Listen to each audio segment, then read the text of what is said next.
This week in post, Unscripted and Uncut, it's a live edit. Hey everyone, I'm Scott Davenport. Welcome to In Post. Thanks for joining me today.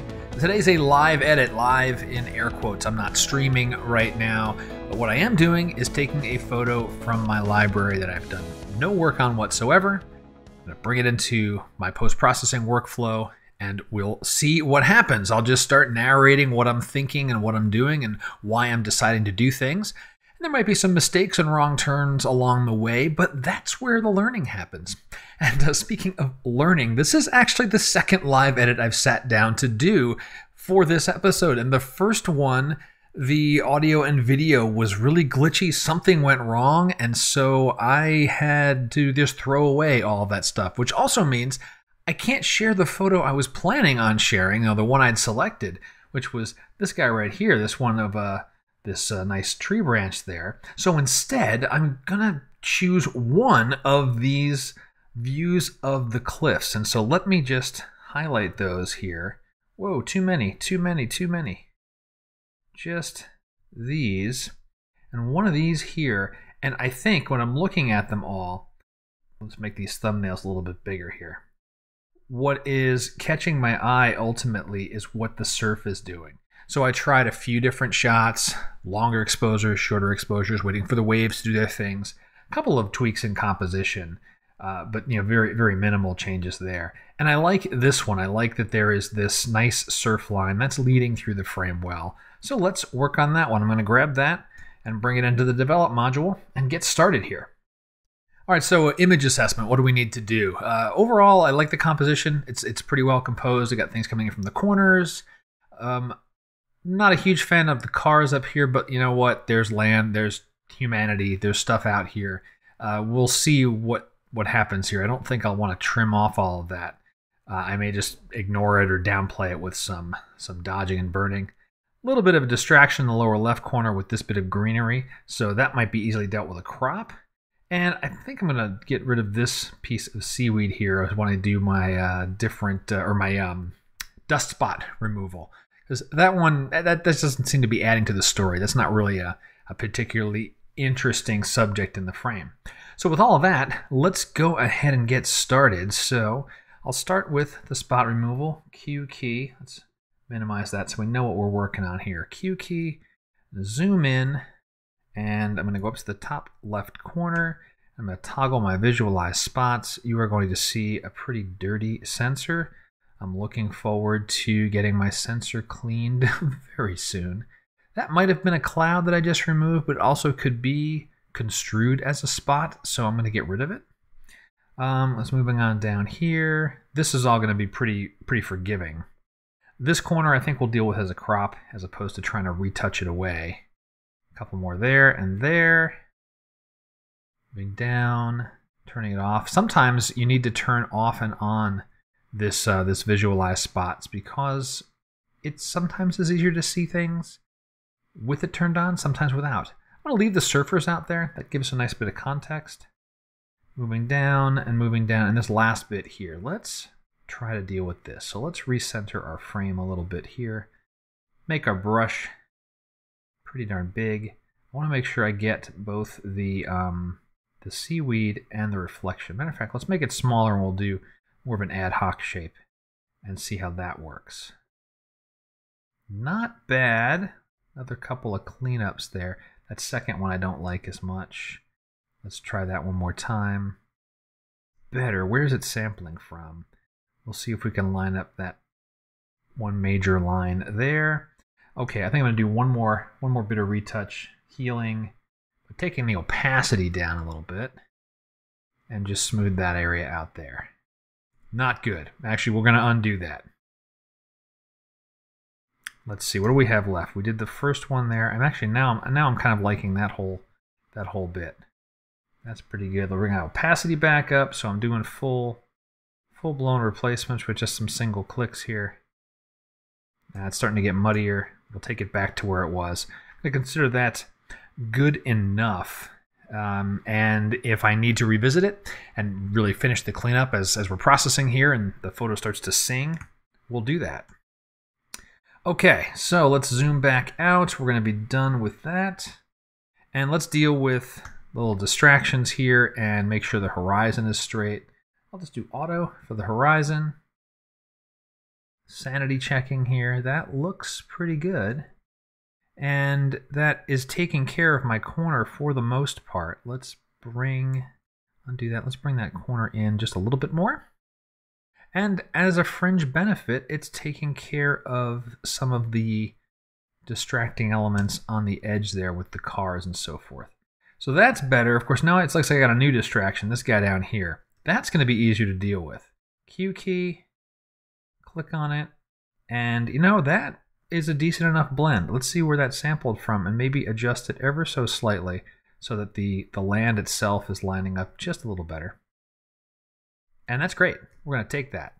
All right, so those are the fundamentals. Now we'll get into basic adjustments. Exposure overall feels pretty good on this.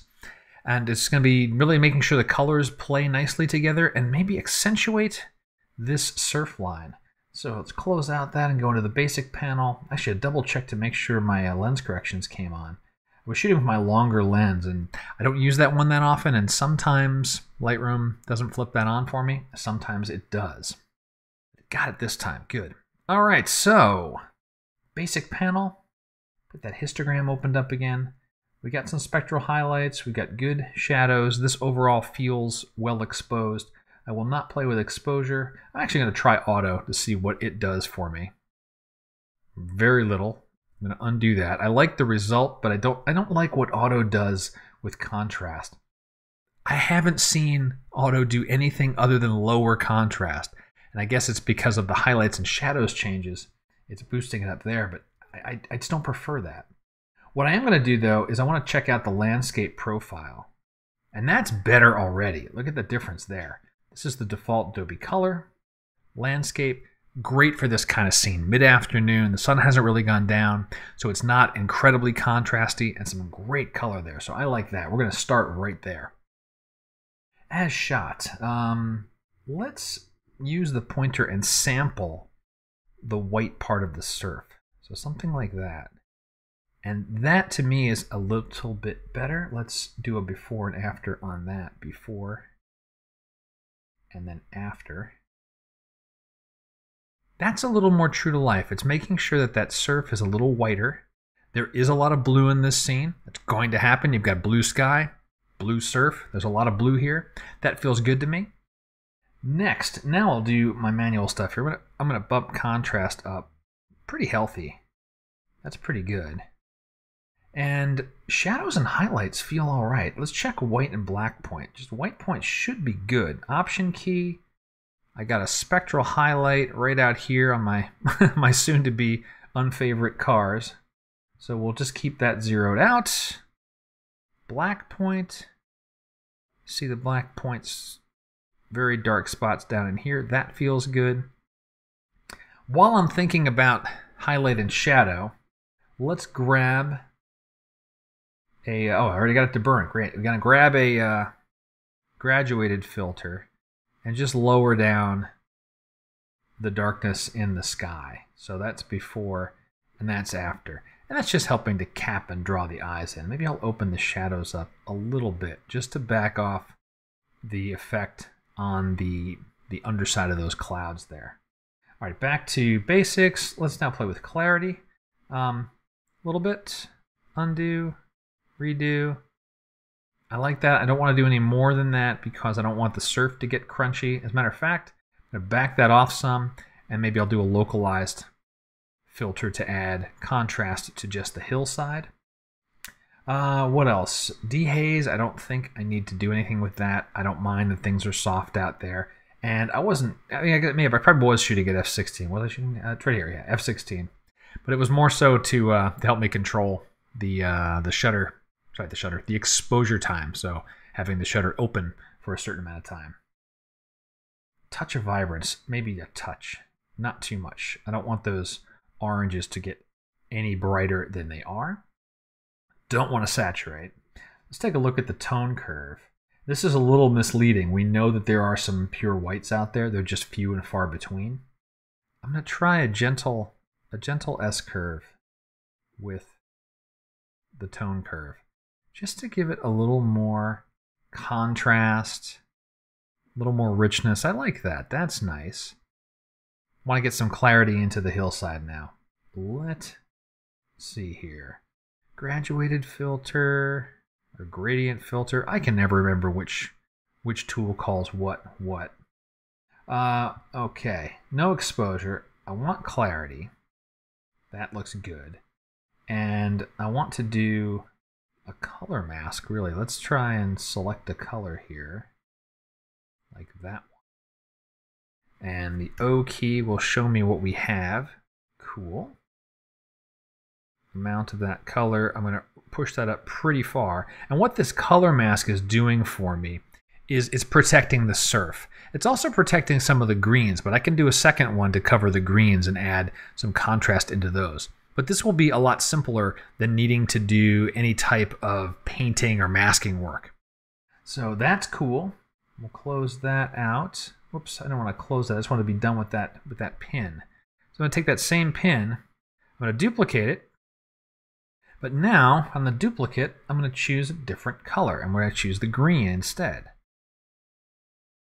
Nice. All right, and we'll take that amount down some so that there's some balance. Notice that there is some overlap in the green and the orange yellow. And that's because green actually has a lot of yellow in it. And so that's why we're seeing that mask show up on both. So we'll close that. I keep closing it, and I don't mean to do that. I want to try before and after of just the gradients. And that's adding just a bit more richness into this side of the hill. So that's cool.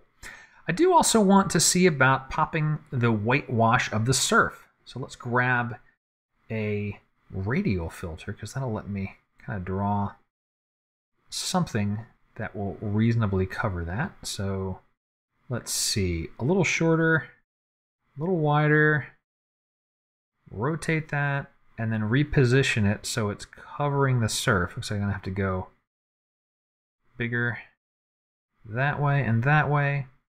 Now this is not doing what I want right now, of course. This is just covering the line that I want to accentuate. I don't want to darken things. I actually want to brighten things. I'm going to brighten that up. And now I only want to have that touch the surf. So we'll use a luminance mask. I'll press the O key, which is turning on Show Selected Mask. And let's take this away from the shadows. Maybe even farther. Let's reduce the range. I really just want this to hit the whitewash of the surf. So something like that's good. Let's turn off the mask and take a look at what that's doing before and after. That's nice. Maybe I'll back off the exposure a little bit now and maybe only have that be maybe there. Great. Last step. Let's add a vignette. So we're going to Effects. Pull that down a little bit. And maybe push the midpoint out a little bit so I'm not darkening as much. You've seen me do this before. If you ever watched the videos, I'll take the feather down to 0 and we can see exactly where that vignette is working. As I push that midpoint up, you'll see that it grows. When you increase the feather, you'll see the vignette expand in both directions, or feather, or get fuzzed out in both directions. So as I start to creep that up, you can see it fading and starting to go inward and outward. And so when we'll get that up into 50, it's really creeping in pretty far into the frame. So pushing the boundary, that midpoint, right, the middle between dark and light, pushing that out toward the corners can help you prevent getting too dark of a vignette. Now, the last thing is I'm going back and I'm looking at where did I retouch that piece of seaweed, and it's not obvious to me. I remember it being somewhere around here, but the fact that I don't obviously see where it was makes me feel pretty good. You know, trained eye, probably right around here, but when I look at the photo as a whole, I'm not seeing an obvious glitch. I'm not seeing something that's going to say, oh man, this was retouched and retouched really poorly. And at the end of the day, it's not a killer shot, so I'm not going to worry about it. If this were something that I was going to hang in a gallery, I'd go spend more time there and make sure I've really got that retouch nailed. That's going to wrap it up, I think, here for the live edit. Let's take a quick look at the before and after. So here is before any of the changes. And I guess now I know where that seaweed is. We added a contrast. We did a little bit of tone curve adjustment, some local clarity, and then getting the surf whitened up. And there is after. So I'd say tip of the week, it maybe is with retouching, in that don't kill yourself doing it, especially if it's, well, let me rewind that.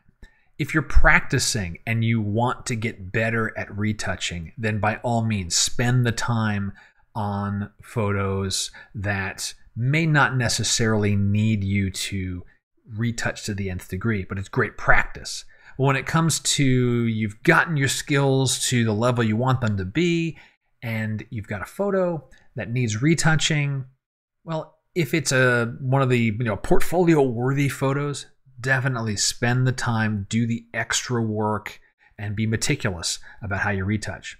But for other things, like this will end up being, a blog post. It's a nice post. It's part of a video here, of course, and I like the photo, but I know that I have other photos that I want to spend time with and probably spend more time with.